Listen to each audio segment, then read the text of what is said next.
गरीबों फकीरों के ठहराने वाले, अब आई शफाअत की साथ अब आई, जरा चैन ले मेरे घबराने वाले। मैं मुजरिम हूँ आका मुझे साथ ले लो, कि रस्ते में है जा बजा थाने वाले।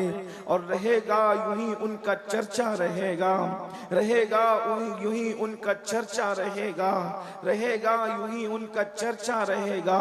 पड़े खाक हो जाए जल जाने वाले, और रजा नफ्स दुश्मन है दम में ना आना, कहाँ तुमने देखे हैं चंद्राने वाले। आज की ये महफिल मिलादुन नबी सल्लल्लाहु अलैहि वसल्लम के हवाले से इनेकाद पजीर है। मुझसे पेशतर आपने हमारी जमात के बड़े बड़े उलमा, खुतबा, शुअरा, दानिश्वरों को समात कर लिया है, और मेरे बाद भी इंशाअल्लाह आलमी शोहरत याफ्ता शुअरा खुतबा को आप समात करेंगे। मैं हर दो के दरमियान में बहुत मुख्तसर से वक्त के लिए हाजिर हूँ। थोड़ी देर मैं आपकी खिदमत के लिए हाजिर हूँ। अल्लाह पाक की बारगाह में दुआ करता हूँ कि रब तबारक व तआला जिस आया करीमा की तिलावत की गई है उसके मुतालिक मुझे हक कहने और आप सबको हक सुनकर उस पर अमल करने और उसे आम करने की तौफीक अता फरमाए। मुसलमानों का सबसे बड़ा त्यौहार, आशिकाने रसूल का सबसे बड़ा त्यौहार सिर्फ ईद नहीं बल्कि ईदों की ईद अभी हमारे दरमियान से गुजरी है। हम इसको ईदों की ईद इसलिए कहते हैं कि अगर ये ईद ना होती तो ना ईद उल फित्र होती, ना ईद उल अदहा होती, ना ईद उल जुमा होती, ना ईद उल अरफा होती, कोई ईद ना होती।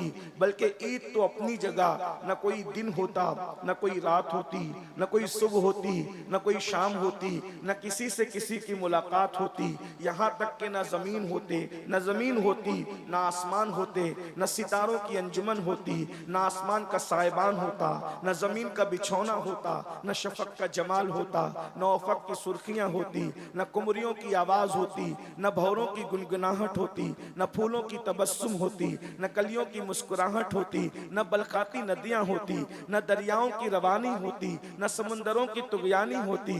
जो सब कुछ है सिर्फ इसलिए है कि वो जो न थे तो कुछ न था, वो जो न हो तो कुछ न हो, वो जो न थे तो कुछ न था, वो जो न हो तो कुछ न हो। जान है वो जहान की, जान है तो जहान है। इस दिन हमारे आका तशरीफ लाए और ये ईदों की ईद है। आप अंदाजा फरमाएं, दुनिया के अंदर कोई दिन ऐसा नहीं है जो सबके लिए खुशियों का दिन हो। इसलिए कि अगर कोई दिन किसी के लिए खुशी का है तो वही दिन किसी के लिए गम का है। अल्लाह अकबर, जमाने में कोई भी दिन सबके लिए खुशी का दिन नहीं आता। अल्लाह अकबर, मिसाल के तौर पर अगर आप कहेंगे कि 15 अगस्त सबके लिए खुशी का दिन है तो मैं कहूंगा नहीं, ये हिंदुस्तानियों के लिए तो खुशी का दिन हो सकता है कि हिंदुस्तानियों को आजादी मिली, तो अंग्रेजों के लिए इतने दुख का दिन है कि इतना बड़ा मुल्क उनके हाथ से चला गया। देखा, एक मुल्क के लोग खुशी मना रहे हैं तो दूसरे मुल्क के लोग बेचैन और बेकरार हो रहे हैं, वो गमगीन हो रहे हैं। एक मुल्क के लिए खुशी का, दूसरों के लिए गम का। इसी तरीके से अल्लाह अकबर, किसी का इंतकाल होता है, अगर वली भी दुनिया से जाता है, मुरीदीन रो रहे हैं और फरिश्ते खुशी मना रहे हैं। मुरीदीन इसलिए रो रहे हैं कि अल्लाह अकबर, फर्श से मातम उठे वो तैयब व ताहिर गया, और अर्श पर धूमे मचे, अर्श पर धूमे मचे वो मोमिन साले मिला। फर्श से मातम उठे वो तैयब व ताहिर गया। देख रहे हैं फरिश्ते खुश हो रहे हैं और इंसान रो रहे हैं। अल्लाह अकबर, इसी तरीके से आप कयास कर सकते हैं, जो दिन मजदूरों के लिए खुशी का दिन होगा वो दिन मालदारों के लिए गम का दिन होगा। अगर मजदूरों की बात मान करके तनख्वाह बढ़ा दी गई है तो बोलो सेठों का नुकसान होगा कि नहीं होगा? वो खुशी मना रहे हैं, हम कामयाब हो गए, ये गमगीन हो रहे हैं, हमारी जेब कट रही है। इसी तरीके से आप देखते चले जाएं। अल्लाह अकबर, लेकिन कायनात में एक दिन ऐसा भी आता है जो मालदारों के लिए भी खुशी का है और गरीबों के लिए भी खुशी का है। एक दिन ऐसा भी आता है जो जमीन वालों के लिए भी खुशी का है और आसमान वालों के लिए भी खुशी का है। एक दिन ऐसा आता है जो मुसलमानों के लिए भी खुशी का है और गैर मुस्लिमों के लिए भी खुशी का है। अल्लाह अकबर। एक दिन ऐसा आता है जो फर्शियों के लिए भी खुशी का है, अर्शियों के लिए भी खुशी का है। वो दिन कौन सा है? वो दिन सिर्फ और सिर्फ मिलादुन नबी का दिन है, मुस्तफा जाने रहमत की आमद का दिन है। आप कहेंगे वो क्यों? मैंने कहा मुसलमान इसलिए खुश हैं कि उनको ईमान मिला है, लेकिन गैर मुस्लिमों को जीने का सलीका तो मिला है। वरना जब तक के मेरे आका तशरीफ न लाए थे, अल्लाह अकबर, जो गैर मुस्लिम हैं उन्हें न खाने का शऊर था, न पहनने का शऊर था, न ओढ़ने का शऊर था। अल्लाह अकबर। मुझे यहाँ पर एक बात बतानी है आपको, आप उसको महसूस कीजिएगा। अल्लाह अकबर। मिलादुन नबी आए, मिलादे मुस्तफा आई तो सबके लिए बरकत का दिन, सबके लिए रहमत का दिन। इस दिन मजदूरों को हक मिल रहा है। आका फरमाते हैं मजदूर का पसीना सूखने से पहले उसको मजदूरी दे दी जाए, मजदूर का पसीना सूखने से पहले उसको मजदूरी दे दी जाए। ये तो जानवरों के लिए भी खुशी का दिन है। अल्लाह अकबर। पहले लोग जानवरों को खाने के लिए कभी पैर काट देते थे, कभी कुछ उज़्व काट देते थे, जिंदा जानवर के उज़्व काट काट के खाए जाते थे। रहमतुल्लिल आलमीन ने फरमाया अगर हलाल जानवर खाना ही है तो इस तरह उसको अजियत देकर न खाओ, बल्कि पहले गले के पास से उसको ज़बह कर लो और जब उसका जिस्म ठंडा हो जाए फिर उससे जिल्द उतारो, उसके बाद उसे खाया जाए। अल्लाह अकबर। जिसने जानवरों के हुकूक बताए, जिसने इंसानों के हुकूक बताए, जिसने रास्ते के हुकूक बताए, जिसने दरख्तों के हुकूक बताए, जिसने पत्थरों के हुकूक बताए, अल्लाह अकबर। जिसने अल्लाह अकबर शौहर की चिता पर जलने वाली औरत के कदमों में जन्नत को समेट कर रख दिया और औरत का मकाम बताया, अल जन्नत तहता अक़दामिल उम्महातिकुम, जन्नत तुम्हारी माओ के कदमों के नीचे है। जब तक हुजूर तशरीफ न लाए थे बेवाओं को चिता पर जलाया जाता था।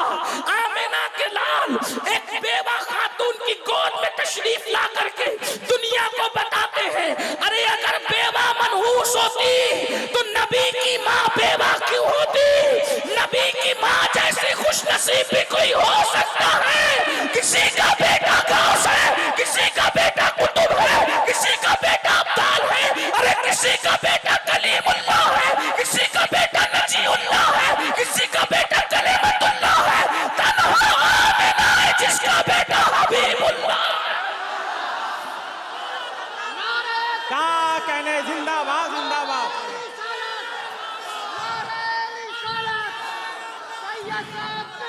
अरे जिस बेवा को सबने मनहूस जान करके जो है वो रुस्वा किया था, मेरे नबी ने उन्हीं बेवाओं की इज्जत बढ़ा दिया। बेवा माँ की गोद में तशरीफ ला के बताया इतनी बरकत वाला रसूल जब बेवा माँ की गोद में आता है तो बेवा मनहूस नहीं हो सकती। उसका कसूर क्या है? इधर माँ को बेवा माँ की इज्जत बढ़ाई और उधर 2 मरतबा बेवा होने वाली खदीजतुल कुबरा को सुहागन बनाकर उम्मुल मोमिनीन बना दिया, तमाम मोमिनों की माँ बना दिया। देखो तो सही। और हुजूर के आने का सबसे पहले फायदा किसको मिला? औरत को मिला। और भी कौन सी औरत? आजाद औरत नहीं, आजाद औरत से भी ज्यादा गिरा हुआ दर्जा जो है वो कनीज औरत का था। लेकिन हुजूर जैसे दुनिया में तशरीफ लाए, कनीज दौड़ी दौड़ी गई और अबू लहब से कहा अबू लहब मुबारक हो, तेरे घर भतीजा आया है, तेरे भाई अब्दुल्ला के यहाँ बेटा आया है। ऐसे ही अबू लहब ने उंगली का इशारा करके कहा जा, मैंने भतीजे की खुशी में तुझे आजाद कर दिया। गोया के नबी आके बता रहे हैं अब मैं आ गया हूँ, औरतों को आजाद कराने के लिए आया हूँ, औरतों को आजादी देने के लिए। की आमद का सबसे पहला फायदा औरतों को मिला। आज लोग औरतों के हुकूक की बड़ी बात करते। मुझे यहाँ पर हुजूर की मिलाद की बात करनी, जश्न मिलाद। हुजूर आए, इनकलाब आया। पहले मैं आपके सामने कुछ बातें पढ़ना चाहता हूँ। आयत मुबारका जो पढ़ी है उस पर गुफ्तगू करने से पहले तमहीद के तौर पे अगर थोड़ी देर मुझे आने वाले शोरा और खुतबा का ख्याल है, वो मेरे बाद मेरी ही तरह वो मेहमान है, लेकिन चूंकि मैं पहले इसलिए बोल लेता हूँ कि मेरी गुफ्तगू जो है चूंकि बड़ी खुश्क होती है और रात जब ढल जाती है तो मेरी गुफ्तगू आपके कोई फायदे की नहीं रह जाती। इसलिए मैं चाहता हूं कि मैं अपने वक्त पे गुफ्तगू कर लूं। वैसे इंशाअल्लाह ताला अल्लाह जब तक तौफीक देगा गुफ्तगू के बाद में मैं बैठा रहूंगा, मैं जाऊंगा नहीं इंशाअल्लाह, अल्लाह की तौफीक के मुताबिक बैठा रहूं। लेकिन आपकी तवज्जो चाहता हूं अब थोड़ी देर बहुत गौर से मीलाद का फलसफा, जो लोग कहते हैं ना कि मीलाद से क्या हुआ, मैं आपके सामने रखना चाहता हूं कि मीलाद सिर्फ सुन्नियों का त्योहार नहीं है, ये आलमी त्योहार है, आफाकी त्योहार है और पूरी कायनात का त्योहार है। वो कैसे? एक बात देखो, हुजूर जब तशरीफ नहीं लाए थे लोग नंगे होके काबे का तवाफ करते थे। दुनिया इतनी बिगड़ी हुई थी, अल्लाह के घर का तवाफ नंगे होके करते थे। अल्लाह के घर पर काबतुल्लाह पर 360 बुत रखे हुए थे और जिना करने के लिए जब कोई औरत न मिले तो वो बकरियों से और जानवरों से तक जिना करते थे। अखलाकी गिरावट कितनी थी।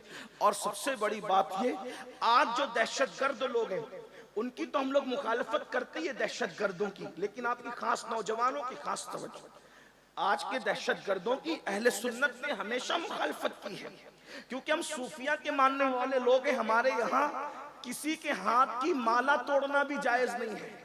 तो जब हाथ की माला तोड़ना भी जायज नहीं है, अरे माला टूटती है तो मोती बिखरते हैं। आपकी अगर तवज्जो मेरी तरफ है तो इधर सुने भैया, बात नहीं करें तो जो इस तरह हुजूर का जिक्र हो रहा है, कोई किसी का जिक्र न करे, बस अब यार का जिक्र होगा बस, और किसी का जिक्र नहीं। तवज्जो फरमाए, माला टूटती है तो मोती बिखरते हैं, लेकिन जब सर किसी का अलग किया जाता है तो उसका पूरा खानदान बिखरता है ना। तो हमारे यहाँ जब माला तोड़ने की किसी के हाथ की इजाजत नहीं है तो फिर किसी का सर काटने की इजाजत कैसे हो सकती है?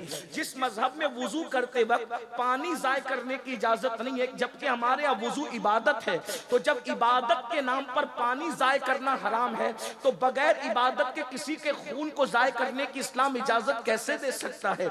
हमारा मजहब अमन का मजहब है, शांति का मजहब है, सुकून का मजहब है।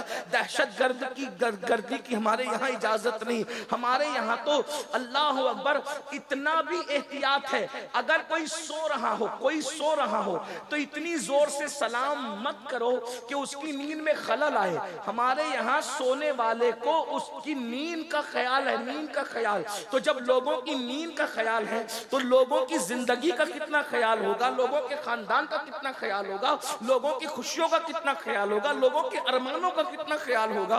लेकिन लोगों ने दीन समझा नहीं, इस्लाम समझा नहीं, इस्लाम के खिलाफ बकवास करते रहते हैं। लेकिन हमारी जिम्मेदारी है कि हम अपनी जिम्मेदारी पूरी करें। तो हम सूफिया के मानने वाले दहशतगर्दी की और दहशतगर्दों की मुखालफत हमने हमेशा की है। लेकिन एक बात मैं आपके सामने रखना चाहता हूँ, रसूलुल्लाह की आमद के बाद दुनिया में जितने भी दहशतगर्द बाद में पैदा हुए वो लोग छोटे दर्जे के दहशतगर्द हैं।